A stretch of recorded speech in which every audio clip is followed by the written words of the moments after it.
उस दिन गर्मियों की छुट्टियां चल रही थी। नोबिता बहुत खुश होकर नाचते गाते घर लौट रहा था। रास्ते में उसे मीठा खारी चींटियां दिखी तो उनके साथ खेलने लगा। फिर जब घर की ओर बढ़ा तो उसका बैलेंस बिगड़ा और वो एक बड़े हरे भरे पेड़ के सामने गिर गया, लेकिन वो हंसा और उठकर घर चला गया। घर पहुंचकर उसने अपना स्विमिंग बैग बिना खोले बाथरूम में फेंका और सीधा अपने कमरे में जाकर कैलेंडर देखने लगा। डोरेमोन से उसने पूछा, आज मॉम ने क्या किया? डोरेमोन बोला, उन्होंने कुछ चीजें खरीदी, घर साफ किया, काफी बिजी थी। ये सुनकर नोबिता और ज्यादा खुश हो गया। उसे लगा कि मॉम ने उसके लिए कुछ खास खरीदा होगा। वो उनका इंतजार करने लगा। डोरेमोन ने कहा, समर वेकेशन चल रही है, तुम्हें मॉम की मदद करनी चाहिए। नोबिता कैलेंडर की तरफ इशारा करता है। तभी डोरेमोन को याद आता है, आज तो नोबिता का बर्थडे है, इसलिए वो इतना खुश है। तभी मॉम कमरे में आती है। नोबिता की आंखों में चमक है। उसे लगता है कि मॉम उसे विश करने आई है, लेकिन वो डांटने लगती है। स्विमिंग बैग ऐसे ही बाथरूम में फेंक दिया और होमवर्क भी नहीं किया। मॉम भूल चुकी थी कि आज नोबिता का जन्मदिन है। नोबिता बार बार उन्हें याद दिलाने की कोशिश करता है, लेकिन मॉम कुछ नहीं सुनती। तब नोबिता गुस्से में बोलता है, आप हमेशा मुझे डांटती रहती हो, आपको मुझ पर भरोसा ही नहीं है। मॉम गहरी सांस लेकर कहती है, जो करना है करो, और कमरे से निकल जाती है। गुस्से में नोबिता भागने लगता है, लेकिन दरवाजे पर फिर से मॉम से टकरा जाता है। तभी डैड भी आ जाते हैं और दोनों मिलकर उसे जोर से डांटते हैं। बाहर बारिश शुरू हो गई थी और अंदर नोबिता को डांटा जा रहा था, बहुत बुरी तरह। डांट खाने के बाद नोबिता कुछ कपड़े और किताबें पैक करता है और घर छोड़ने का फैसला कर लेता है। जाने से पहले वो अपने कैलेंडर में अपने बर्थडे की तारीख पर क्रॉस लगा देता है, क्योंकि उसके लिए आज का दिन बहुत ही बुरा था। डोरेमोन एक कोने से ये सब देख रहा था। नोबिता ने उसे गुड बाय कहा और बाहर बारिश में निकल गया। थोड़ी देर बाद नोबिता को भूख लगने लगी। उसे लगा कि कम से कम लंच करके निकलना चाहिए था, लेकिन अब बहुत देर हो चुकी थी। वो सिर छुपाने की जगह ढूंढते हुए शिजुका के घर पहुंचा, लेकिन देखा कि शिजुका और उसकी मॉम कहीं जा रही थी। फिर वो सुनियो के घर गया। वहाँ देखा कि सुनियो की मॉम उसे अपने हाथों से खाना खिला रही है।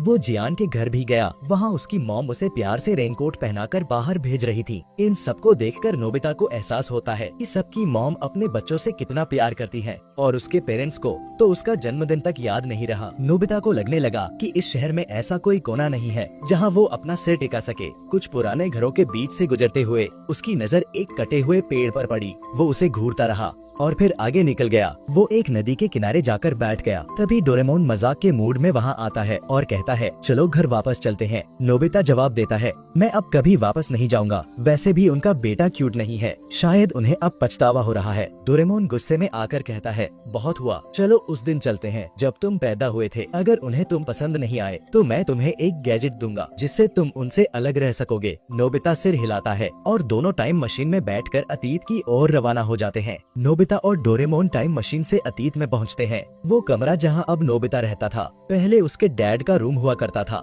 डोरेमोन नोबिता का बैग अपने पॉकेट में रखते हुए कहता है, शायद अब इसकी जरूरत नहीं पड़ेगी। तभी दोनों को नीचे से आवाजें सुनाई देती हैं। जब वो देखने जाते हैं तो देखते हैं कि नोबिता के डैड घर में घुसे हुए हैं। उनके चेहरे पर एक अलग ही चमक है। उन्हें कॉल आया था कि उनका बच्चा पैदा हो गया है। वो इतने खुश थे कि पूरे घर में अपने बच्चे को ढूंढते फिर रहे थे। वो चावल खाते हुए बोलते हैं, मेरा बच्चा कहाँ है? तब डोरेमोन कहता है, माफ कीजिए, शायद आप जिसको ढूंढ रहे हैं वो हॉस्पिटल में है। कुछ सेकंड्स का सन्नाटा छा जाता है। फिर नोबिता के डैड खुशी से बोलते हैं, अरे हाँ, सही कहा, और दौड़ते हुए सीधे हॉस्पिटल की ओर निकल जाते हैं। उन्हें इस बात की परवाह भी नहीं थी कि घर में दो अजनबी बच्चे कैसे आए। नोबिता और डोरेमोन भी उनका पीछा करते हैं। बैम्बू कॉप्टर की बैटरी खत्म थी। एनीवेयर डोर काम नहीं कर रहा था, इसलिए वो एक खिलौना जैसी साइकिल लेते हैं और ट्रेन ट्रैफिक को चकमा देते हुए हॉस्पिटल पहुंचते हैं। वहाँ नर्स नोबिता के डैड को बताती है, आपको बेटा हुआ है, आप जा सकते हैं। नोबिता के डैड थोड़े नर्वस थे, लेकिन बेहद खुश भी। वो जब अपने बच्चे को देखते हैं तो बोलते हैं, ये कितना क्यूट है।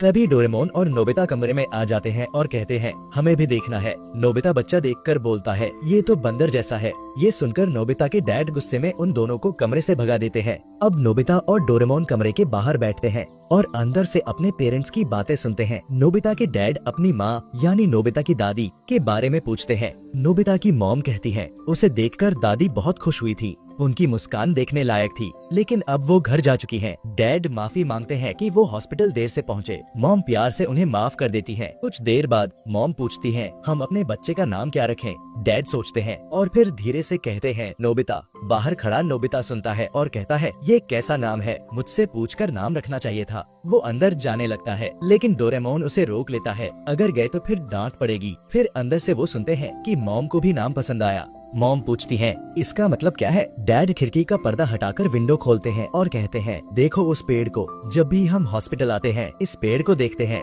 मैं चाहता हूँ कि हमारा बेटा भी इसी पेड़ की तरह हो, हर मौसम में खड़ा रहे, चाहे जैसा भी माहौल हो वो बढ़ता रहे, मजबूत रहे, ऊंचा रहे। बाहर खड़ा नोबिता चुपचाप ये सब सुन रहा था। डैड आगे कहते हैं, अगर वो तुम्हारे जैसा होगा तो उसका फ्यूचर बहुत अच्छा रहेगा। वो एथलीट बनेगा, स्कॉलर, पॉलिटिशियन या शायद आर्टिस्ट। नोबिता को महसूस होता है कि वो अपने पेरेंट्स की उम्मीदों से कितना अलग है। उसमें ना तो टैलेंट है ना ही कॉन्फिडेंस, बस कमियां ही कमियां है। वो चुपचाप हॉस्पिटल की सीढ़ियां उतरने लगता है। उसके पेरेंट्स अंदर उसके फ्यूचर को लेकर सपने देख रहे थे। शायद हमारा बेटा म्यूजिक में अच्छा होगा, शायद वो समाज के लिए बहुत फायदेमंद इंसान बनेगा। अब नोबिता उसी पेड़ के पास खड़ा है जिसे उसके डैड ने देखा था, जिस पेड़ से उन्होंने उम्मीदें जोड़ी थी। नोबिता उस पेड़ को देखकर कहता है, इसमें कोई शक नहीं कि मैं ही नोबिता हूँ, लेकिन मैं तुम्हारे जैसा उपयोगी नहीं बन पाया। वो सर झुकाता है। तभी अचानक उसे याद आता है वो कटा हुआ पेड़ जो उसने फ्यूचर में देखा था। उस पल नोबिता को एहसास होता है ये सिर्फ पेड़ नहीं था, ये उसके पेरेंट्स की उम्मीदों का प्रतीक था। जिस तरह वो पेड़ काट दिया गया उसी तरह शायद उसकी उम्मीदें भी एक दिन मर जाएंगी। नोबिता उस पेड़ को गले लगाकर फूट फूट कर रोने लगता है। उसे एहसास होता है कि अब हार मानने का समय नहीं है। और अब नोबिता के मन में आता है एक आइडिया। वो चाहे जो भी हो, लेकिन अब वो अपने मॉम और डैड की उम्मीदों पर खरा उतर कर दिखाएगा। और तभी उसे पेड़ की एक स्टेम मिलती है। वो उसे फिर से रीप्लांट करने का फैसला करता है। आंखों में आंसू, दिल में दर्द और मन में अपने मम्मी पापा की उम्मीदों को बचाने का संकल्प लेकर वो उस स्टेम को लेकर दौड़ने लगता है, एक ऐसी जगह की तलाश में जहाँ वो उसे फिर से जिंदा कर सके। भागते वक्त उसे ठोकर लगती है, वो गिर जाता है और वही एक गड्ढा खोदकर उस स्टेम को लगा देता है। लेकिन वो नन्हा पौधा बार बार गिर रहा था। तभी नोबिता डोरेमोन से वह किताबें मांगता है जो वह घर छोड़ते वक्त लेकर आया था, और उन्हीं किताबों से पौधे को चारों तरफ से सपोर्ट देता है। डोरेमोन हैरान होता है क्योंकि वे किताबें नोबिता की सबसे पसंदीदा थी। अब वो अपने समय में वापस लौटता है और सबसे पहले दौड़कर उस पेड़ को देखने जाता है। वह पेड़ बड़ा हो चुका था। नोबिता की आंखों में चमक थी। पेड़ का फिर से उगना इस बात का प्रतीक था कि नोबिता भी चाहे कितनी मुश्किलों से गुजरे, वह हमेशा आगे बढ़ेगा। तभी नोबिता को कोई आवाज देता है। वह नीचे देखता है। उसके मम्मी पापा उसे ढूंढते हुए वहाँ आ गए थे। वो दौड़कर उनके पास जाता है और माफी मांगता है, लेकिन उसके डैड उसके सिर पर हाथ रख देते हैं, जैसे कह रहे हो माफी की जरूरत नहीं। वो पेड़ देखते हैं और हैरान होते हैं, ये पेड़ हॉस्पिटल से यहाँ कैसे आया? उस पेड़ की पत्तियों की सरसराहट उनके चेहरे पर मुस्कान ला देती है। उन्हें नोबिता के जन्म का दिन याद आ जाता है। नोबिता पूछता है, क्या मेरे जन्म पर आप लोग खुश थे? उसके डैड जवाब देते हैं, बहुत खुश थे, और फिर उसे कंधे पर उठा लेते हैं। बारिश थम चुकी थी। सामने एक खूबसूरत सनसेट था। डोरेमोन एक गैजेट से उन्हें ऊपर उड़ाता है और नोबिता उसका हाथ पकड़ लेता है, ये बताने के लिए कि डोरेमोन के बिना उनकी फैमिली अधूरी है। एंडिंग में दिखाया जाता है कि वो लोग घर लौटे हैं, जहाँ जियान, सुनियो और शिजुका नोबिता का इंतजार कर रहे होते हैं। सभी मिलकर नोबिता का बर्थडे मनाते हैं, उसे गिफ्ट्स मिलते हैं और वो खुशी से घर आकर पूरी रात होमवर्क करता है। तो दोस्तों, अगर आपने अब तक वीडियो को लाइक नहीं किया है तो अब जरूर कर दो और कमेंट में लिखना मत भूलना, हैप्पी बर्थडे नोबिता।